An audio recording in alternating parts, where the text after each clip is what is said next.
Hi everybody, I'm Erin Foley, career and life coach, coming at you from New York in my sweater that looks like it's going to literally eat my head, but it's cold here and I am cozy. So today I want to talk to you about perfectionism, a topic I love covering in my videos, in my articles, love working with clients around this issue. And I want to talk about two different types of perfectionists and how this tends to affect your work patterns and your career and what you can do about it. So, the first type is the type that people tend to recognize more, which is you're the kind of perfectionist that over prepares. You probably need to start working on things like immediately. You are panicked the minute you get something about getting as much information as you can, about diving in instantaneously, and sort of you have a hard time feeling ever like you've done a good enough job with it. You're the over prepared perfectionist.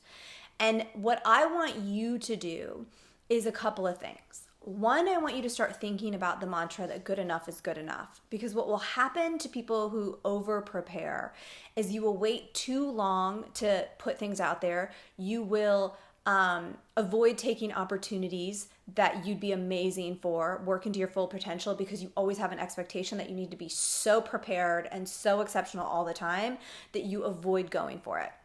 So good enough is something that I want you to think about. And what I want you to think about when you're doing your projects and you're sort of in that mindset where you're sending an email and you're doing these things that you want to like comb through over and over and over again, think about a sustainable work pattern for yourself. Like, if I have to do this level of intricacy and attention and anxiety around my work for the next 30 years, does this feel sustainable? And if your answer is no, then you need to dial it back and start to adjust your expectations that things should be perfect. And it's going to feel really uncomfortable at first, but it is a process of really practicing that and understanding that you're creating work patterns that are not going to be sustainable for you. They're going to lead to burnout and they're going to keep you from really reaching your full potential in your career. If you are someone that procrastinates a lot, you might not have associated that with perfectionism, but actually procrastination is often associated with perfectionism. Sorry, my dog's playing with his loud toy if you hear that. And the reason it is associated with perfectionism is that oftentimes people who really want to do things perfect get very overwhelmed by how big this task, this project seems. I am this kind of perfectionist, right? So I used to sort of look at a paper that I had to do for graduate school or even my dissertation, and it looked so big. And I felt like my need to do it and to master it and to know it needed to be so great that I could never bring myself to dive into it because I always felt like I'm not ready. If you are this person, what I want you to start thinking and really telling yourself is, I have enough for now to get started on this. And you have to keep reminding yourself, I have enough right now to get started on this. Because you're going to constantly tell yourself like, I need 6 hours of time to do it before I can even dive into it. I need tons more research before I can even begin this.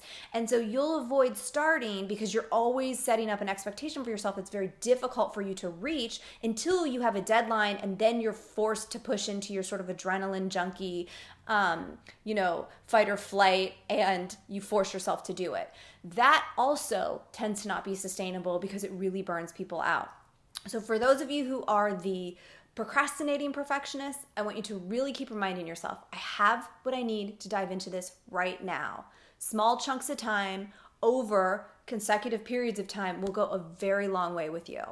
I have lots more resources on perfectionism, imposter syndrome, fear of failure, fear of judgment, how they're holding you back in your career, in potentially your new job, in leveling up with where you are right now. So please, if you're not already on my website, check me out on erinmfoley.com. Check out all my great resources on this and my coaching programs on how to get you out of these work patterns and behaviors that hold you back and into kicking ass in your career.